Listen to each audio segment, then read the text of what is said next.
Hello everyone, my name is Rachel. Welcome back to my channel and welcome to my latest recent reads video. I'm basically talking about most of March because I talked about books that I read in the first week of March in my previous recent reads video. I will link that recent reads video up in the cards above if you are curious, but if you are new to my channel or if you are new to watching these kinds of recent reads videos from me, I don't talk about every single book that I read in these wrap-up type videos anymore. I'm only talking about my absolute favorite, 5-star reads, as well as books that I might have DNF'd or books that I finished that I didn't really like, because I have come to the conclusion that talking about every single book that I read in a wrap-up is just very grueling and tedious for me.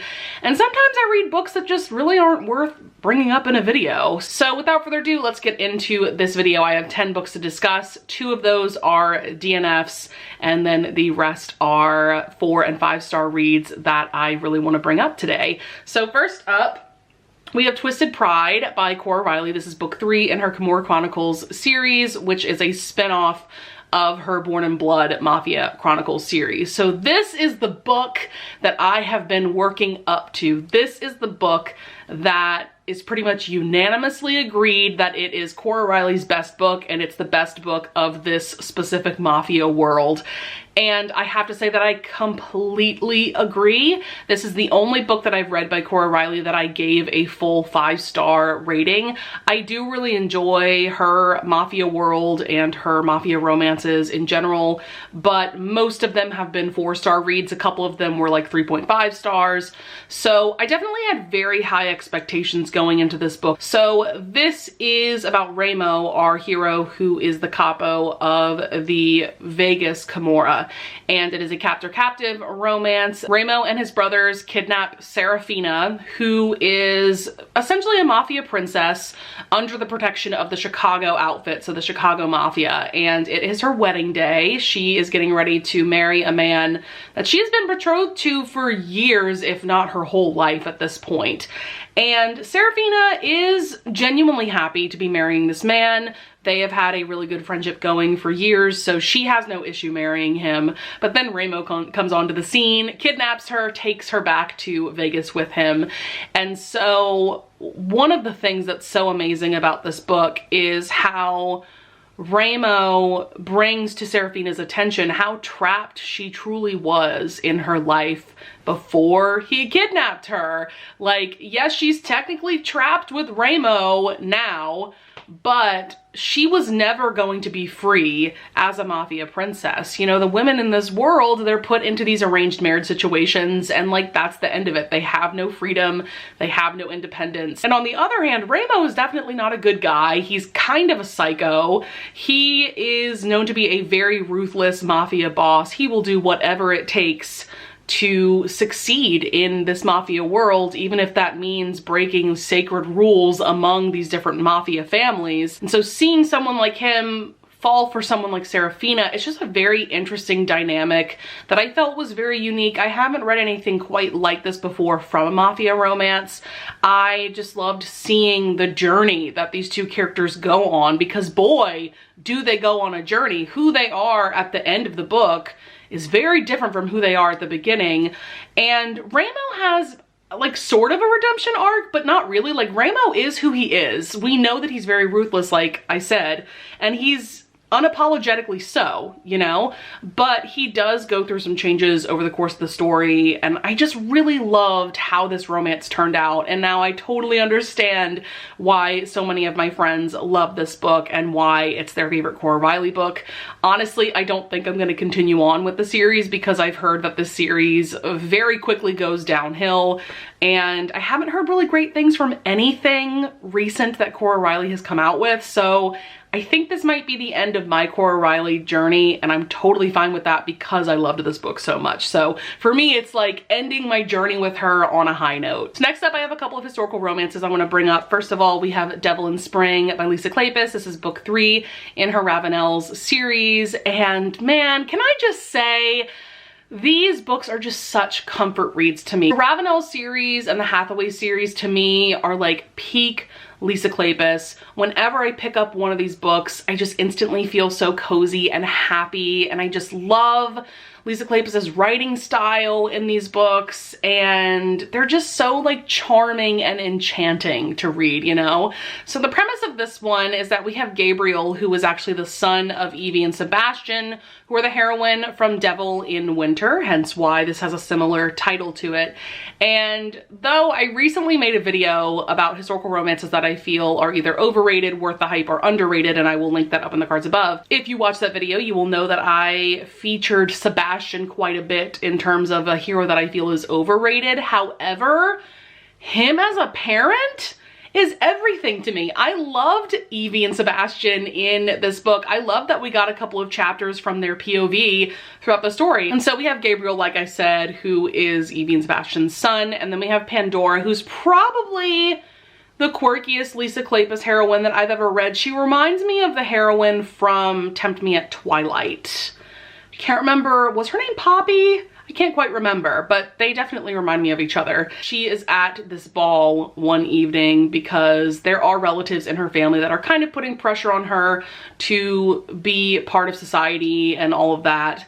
And so she finds herself in a sticky situation where basically her and Gabriel are in a room together alone, and they are discovered by this cranky old man that has a vendetta against Sebastian.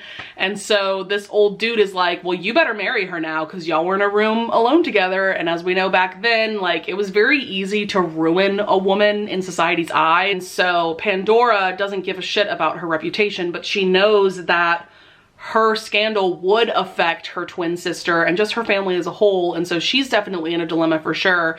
And Gabriel, he's like a little bit of a rake, but not really. He doesn't really have a problem with doing the right thing and marrying Pandora. I think he is immediately charmed by her, and so I really like the direction that this plot went in. I thought it was really cute because Gabriel's family sets up this like sort of house party at their estate where Pandora and her family can go to spend time with their family, and so Pandora and Gabriel can get to know each other more and decide once and for all if they will actually get married or not. Because like I said, Pandora is hell-bent on never getting married to anyone, basically because she wants to build this like board game empire.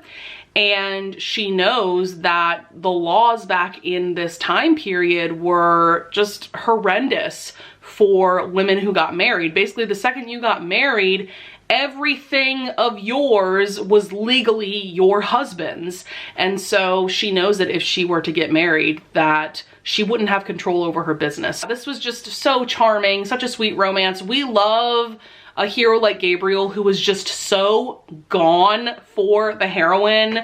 I just really enjoyed him a lot. I loved the direction this plot went in. It was just such a fun time, so adorable. Just another amazing installment in the Ravenel series. I've truly loved each and every book that I've read so far from this series pretty equally, and this was no exception. Another historical romance that I want to talk about is How the Marquess Was Won by Julie Anne Long. This is, I believe, book 6 in her Pennyroyal Green series.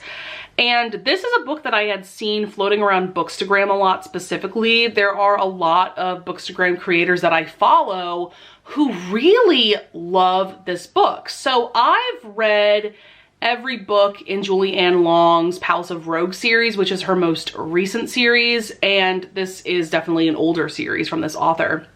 And so seeing so many people rave about this book and about the hero in particular, I was just very curious because I hadn't really heard any amazing things about any of the other books in this series. So I finally decided to kind of pick this up on a whim, and this was a very interesting reading experience for me. So this is about Phoebe and Jules. Jules is a Marquess, of course, and Jules works for like a women's finishing school, and so she's definitely not in the same social class as Jules, but the two of them randomly meet, and Jules is instantly charmed by Phoebe, and so starts their very slow burn romance. And so the first half of this book I was really enjoying, but I wasn't really seeing the hype. I wasn't really seeing why people are so passionate about this book. But I have to say, by the second half, I was really loving the direction that the story went in, and I was really convinced that Phoebe and Jules really love each other. And honestly, they were giving me like soulmate vibes, honestly. Like, this is a really wonderful couple. And this was just such an interesting reading experience for me, because usually when I am reading a book, I know if it's gonna be a 5-star read within the first like 15%, honestly. There's just a vibe that I get from certain books. And so I wasn't getting that vibe from this book. And so I really thought that I was gonna give it like 4 stars. And then, like I said, by the end, it got me. I also liked that there was a class difference vibe, because like I said, Jules is obviously a Marquess, and Phoebe, not only is she, you know, basically a school teacher, but she's also the ladies' companion to this other woman that Jules is trying to court. So there's a lot of drama and angst for sure, and I just thought that it was all balanced really well. So next up, we have a book by Sophie Lark that is so hyped up by Sophie Lark fans, and I have read quite a few books by this author at this point, so I knew I was going to enjoy this book. I had a feeling I was going to give it 5 stars, but I didn't know that I was going to love it as much as I did, and that is Ivan. So this is book 1 in her Underworld series. So in the reading order that I have seen floating around on Instagram, basically you read all of her Brutal Birthright books first, then go into The Heir and The Rebel, which are books 1 and 2 of her Kingmaker Chronicles series,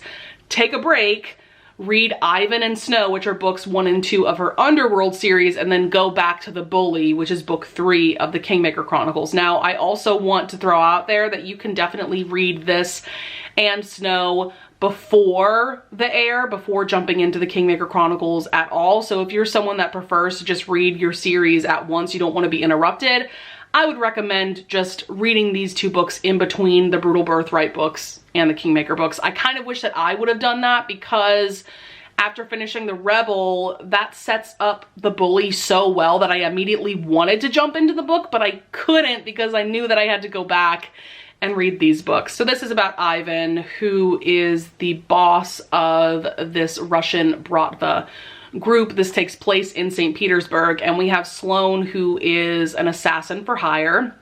And so she is hired to kill Ivan.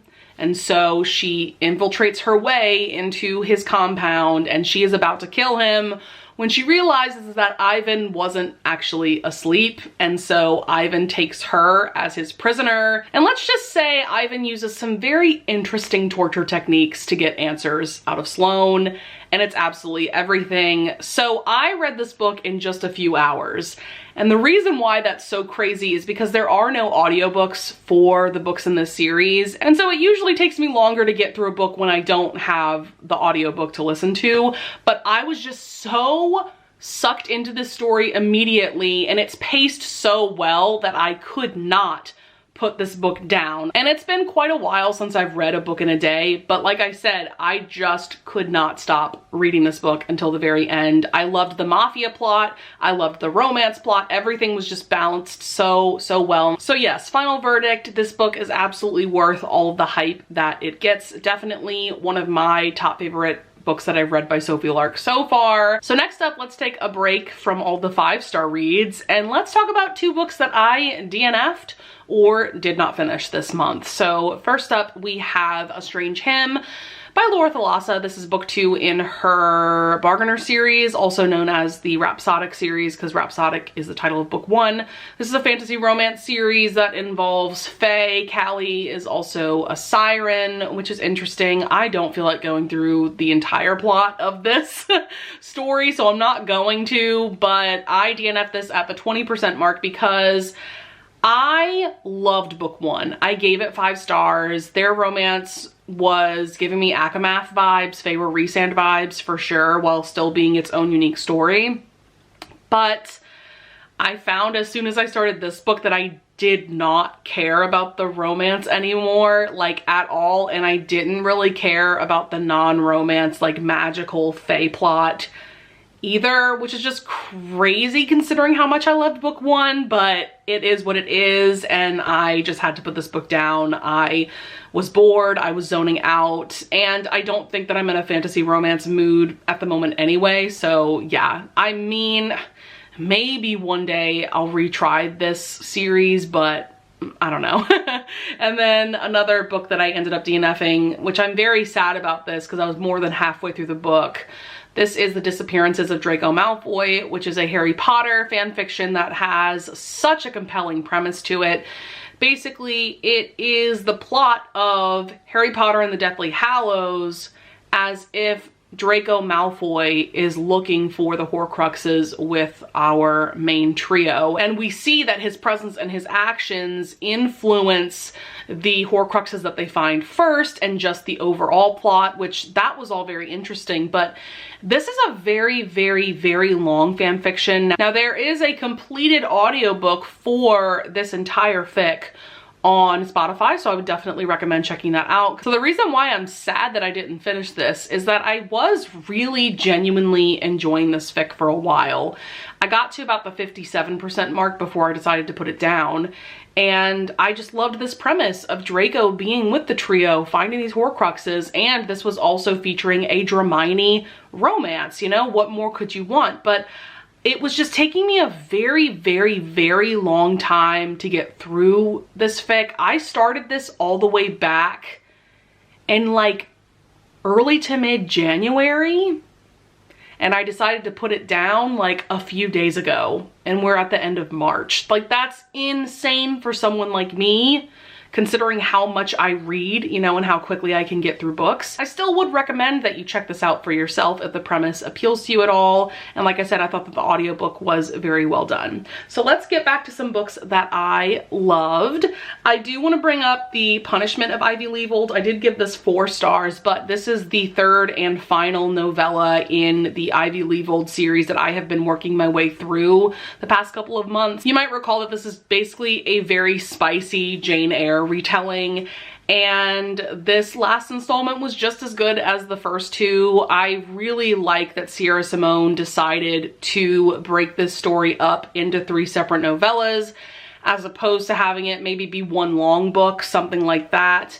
I just thought that it really worked well as a series, and I just love the relationship that she wrote between Julian and Ivy. I just thought that it was beautifully done. I loved the gothic elements of this. I loved that Julian was like the perfect morally gray hero, and his relationship with Ivy was just beautiful. I loved how spicy this was. There are quite a few scenes throughout these 3 novellas that will definitely live in your head rent-free. For instance, in this last novella, there was an orgy scene.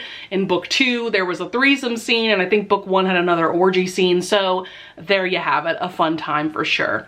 So next up, I want to talk about All Roads Lead Here by Mariana Zapata. This is a small town romance where we have Aurora, who used to live in this area. I believe they're in Colorado, if I'm not mistaken. Yes. And she is now back in her hometown, basically, because she has had some very hard times throughout her life, and she wants to go back to a place where she was truly happy. And her mother went missing like 20 years before the main story starts, and so one of the things that she wants to do is go on all of the hikes that her mom went on when they used to live in this area. And so she rents this apartment, not knowing that it was actually the owner's son that put the apartment up for rent. And so she gets there, and Rhodes, our hero, shows up and is like, "Who are you and why are you here?" And Aurora's like, I paid someone to stay here. Just like with every other Mariana Zapata book that I've read, I gave this one 5 stars. I really appreciated that this book in particular features Rhodes, who, yes, he's a grumpy hero, like pretty much all of Mariana Zapata's heroes now that I'm thinking about it, but he's also just very, very sweet. He's not as much of an asshole as some of the other Mariana Zapata heroes that I've read. So I feel like for that reason alone, this would be a really good book to start with for this author. But I also wanted to bring up that I recently watched a vlog that Crystal from Crystal's Bookish Life did, where she was discussing her reading experience reading The Wall of Winnipeg and Me, which is my personal favorite Mariana Zapata book. That is probably one of my top 10 like all-time favorite contemporary romances. I love that book so, so much. Something that she brought up about that book is something that I feel is so accurate for every Mariana Zapata book that I have read, in that her books are more like slice of life and episodic. And I just think that that's so accurate. This book in particular, like there's particular chapters that are centering around like one idea or one event. Like for instance, there's a chapter centering around this bat that is living in Aurora's apartment with her and how she gets Rhodes to get the bat out. And there's chapters centering around like her hiking journey and her music journey and different things like that. And Crystal also brought up the fact that Mariana's books, they're not necessarily slow burn, because the romance doesn't even really start until well after the 50% mark. It's more of a slow build. And I think that that's a very important distinction to make with this author's books, because I think when you call a romance a slow burn, there's a certain expectation that goes with that term, where I do think slow build is much more accurate. I just loved Aurora and Rhodes and all the different side characters in this. I do want to throw out there that loss of a parent, specifically loss of Aurora's mother, is a huge part of this book and of this story. And I got to a point where I could not stop crying towards the end of this. So if you are someone who has gone through loss of a parent, I think that this would be a very hard book to read, and I would proceed with caution. Like, I haven't lost a parent and I was like dying inside reading this book. So yeah, it's just very sad, but also just a very beautiful story. I really enjoyed Aurora and Rhodes's romance. I just thought that it was so, so well done. Definitely one of my top favorite books that I have read from Mariana Zapata so far. All right, guys, we have just 2 books left to talk about. First up, we have Eleanor and Gray by Brittany Cherry. Oh my God, guys, I finally read this book. This book has been sitting on my Kindle for years. I bought the ebook well before I ever got KU, but it is available on Kindle Unlimited in case you're curious. I also got the audiobook some time back when Audible was having like a crazy sale, because Brittany Cherry's audiobooks are only available through Audible. So I would definitely recommend getting this audiobook if you have a credit to spare. But oh my God, guys, this book was amazing for so many reasons. So this is a childhood friends to lovers romance. I feel that Brittany Cherry does those so well, because Behind the Bars was also childhood friends to lovers, and that's one of my favorite romances I've ever read. Love that book so, so much. But this one is about Eleanor and Gray, of course. And at the beginning of this book, both characters are going through a tough time for sure. I mean, it's Brittany Cherry. She's gonna put her characters through it from beginning to end, for sure. So Eleanor's mom is diagnosed with cancer, and so the first part of this book is centering a lot around her mother's declining health. And I'll just be real with you guys, by about like the 30% mark, her mother passes away, unfortunately. And then we have Gray, who is also going through a tough time just because his parents fight all the time and his father is kind of awful to him.